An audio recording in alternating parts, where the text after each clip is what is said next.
इस वीडियो में आप जानेंगे फोनिक्स क्या है, किस एज में हमें बच्चों को फोनिक्स सिखाना चाहिए। अगर मैं हिंदी मीडियम से पढ़ी हूँ, मुझे इंग्लिश नहीं आती, तो क्या मैं अपने बच्चे को फोनिक्स सिखा सकती हूँ? क्या अपने बच्चे को फोनिक्स सिखाने के लिए मुझे कोई सर्टिफिकेशन कोर्स करने की ज़रूरत है? और उसके कौन कौन से स्टेप्स हैं जो मुझे फॉलो करने चाहिए अगर मुझे अपने बच्चे को एक फ्लुएंट रीडर बनाना है? तो यही सब जानेंगे इस वीडियो में, सो लास्ट तक बने रहिए। चलिए लेते हैं सबसे पहला सवाल, फोनिक्स क्या है? फोनिक्स एक मेथड है जिससे हम बच्चों को रीडिंग सिखाते हैं, और ये जो मेथड है ये साउंड से रिलेटेड है। हम बच्चों को ABCD या लेटर नेम अल्फाबेट्स ना सिखा करके उसके साथ हम साउंड को भी एसोसिएट कर देते हैं, और जब बच्चे लेटर नेम के साथ साउंड सीखते हैं तो साउंड टू साउंड ब्लेंडिंग होती है और जिससे वो रीडिंग सीख पाते हैं। पर जरूरी नहीं है कि सिर्फ अल्फाबेट्स जो 26 है उसके ही साउंड सिखा करके उनको हम फ्लुएंट रीडर बना सके। उसके अलावा भी बहुत सारे साउंड्स हैं जिसको हमें सीखना बहुत ज्यादा जरूरी है, और जो रीडिंग का जो प्रोसेस है वो साउंड प्लस साउंड के ब्लेंडिंग से, उनको मिक्स करने से वो रीडिंग ऑटोमेटिक हो जाती है। उनको रीडिंग के लिए बहुत ज्यादा एफर्ट नहीं डालना पड़ता है। दूसरा सवाल अक्सर आपके मन में आता होगा कि कौन सी एज में हमें अपने बच्चों को रीडिंग सिखाना चाहिए। बहुत सारे लोग बोलते हैं 18 मंथ्स की एज में सिखाओ, 2 साल की एज में सिखाओ, 2.5 साल की एज में सिखाओ। पर मेरा पर्सनल एक्सपीरियंस ये है कि कम से कम एज जो है उनकी 3 साल होनी चाहिए, और 3 साल से 6 साल तक के जो बच्चे हैं वो फोनिक्स को बहुत अच्छे से समझ पाते हैं। पर ऐसा नहीं है कि 3 साल से कम के बच्चों को हम नहीं सिखा सकते हैं। अगर आप चाहें तो उनको जस्ट साउंड की नॉलेज दे सकते हैं, और 6 साल से ज्यादा के भी बच्चों को हम फोनिक्स सिखा सकते हैं।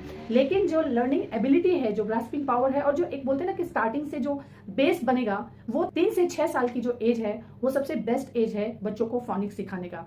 तीसरा सवाल ये था कि हमारे आसपास कोई ट्यूशन क्लासेस नहीं है। अभी फोनिक्स बहुत ज्यादा पॉपुलर नहीं है, बहुत सारे ट्यूशन क्लासेस आपके आसपास नहीं मिलेंगे। हो सकता है अगर आप मेट्रो सिटी में रहते हैं तो आपके एरिया में, आपके कंपाउंड में फोनिक्स क्लासेस मिल जाएं, और अगर आप Tier 2 सिटीज में रहते हैं या गांव वगैरह में रहते हैं तो आपके लिए अपने आसपास फोनिक्स क्लासेस ढूंढना बहुत मुश्किल हो जाता है। लेकिन फिर भी अगर आपके मन में है कि मुझे अपने बच्चों को इंग्लिश रीडिंग अर्ली एज में सिखा देना है, तो फिर आप कैसे सिखाएं? आप खुद से सीख करके और फिर उन्हें फोनिक्स सिखा सकते हैं। चौथा सवाल ये था कि अगर मेरे आसपास कोई क्लासेस नहीं है तो क्या मैं खुद से फोनिक्स सिखा सकती हूँ? जवाब है हाँ, आप खुद से सिखा सकते हो, लेकिन आपको सीखना बहुत ज्यादा जरूरी है। आपको सीखने के लिए कितना टाइम लगेगा, कितना ड्यूरेशन में आप इस चीज को सीख सकते हैं, ये इंडिविजुअल के ऊपर डिपेंड करता है कि कौन कितनी जल्दी इसको सीखता है। और सीखने से भी ज्यादा इंपॉर्टेंट है कि कौन कितनी जल्दी इसको अपने बच्चों के ऊपर इंप्लीमेंट करता है, उनको जल्दी से जल्दी सिखा सकता है। और जो लास्ट क्वेश्चन ये है कि क्या हमें कोई सर्टिफिकेशन कोर्स करना चाहिए अपने बच्चों को फोनिक्स सिखाने के लिए?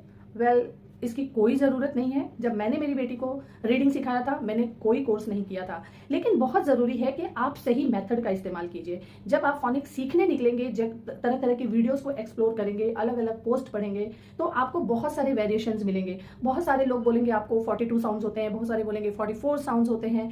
बहुत सारे लोग जो है वर्ड फैमिली, जो लास्ट वर्ड्स हैं उसके ऊपर फोकस करेंगे। बहुत सारे वर्ड्स जो है इनिशियल ब्लेंडिंग पे, बहुत सारे प्रोसेस जो है इनिशियल ब्लेंडिंग पे फोकस करते हैं। सो बहुत ज़्यादा ज़रूरी है कि आप अपने एक मेथड को चुनें और उसको जो है ना अच्छे से लर्न करें, और उसके बाद अपने बच्चों को सिखाएं। देखिए ये प्रोसेस इतना मजेदार है, इतना मजेदार है कि आप खुद सोचेंगे कि काश जब मैं छोटी थी, हम जब छोटे थे तो हमें क्यों नहीं इस तरीके का कोई मेथड, इस तरीके की कोई स्ट्रेटेजी या इस तरीके की कोई चीज, कोई ऐसा ट्रिक बताया गया जिससे जो है ना हम भी 5 से 6 साल की उम्र में अच्छे से फ्लुएंटली रीड करना सीख जाते। कोई प्रॉब्लम नहीं है, हमने नहीं सीखा तो क्या हुआ, हम अपने बच्चों को तो सिखा सकते हैं ना। तो इसलिए इस चैनल पे बने रहिए, और बहुत जल्दी जो है ना आपको धीरे धीरे सारी चीजें पता चल जाएगी। फ्री ऑफ कॉस्ट, आपको कोई कोर्स खरीदने की जरूरत नहीं है, कहीं पर भी ज्यादा पैसे किसी भी वर्कशीट के लिए पे करने की जरूरत नहीं है। सारे वर्कशीट्स आपको फ्री ऑफ कॉस्ट कहां से मिलेंगे ये मैं बताऊंगी। सो बने रहिए मेरे आगे वीडियोस में भी। Thank you so much.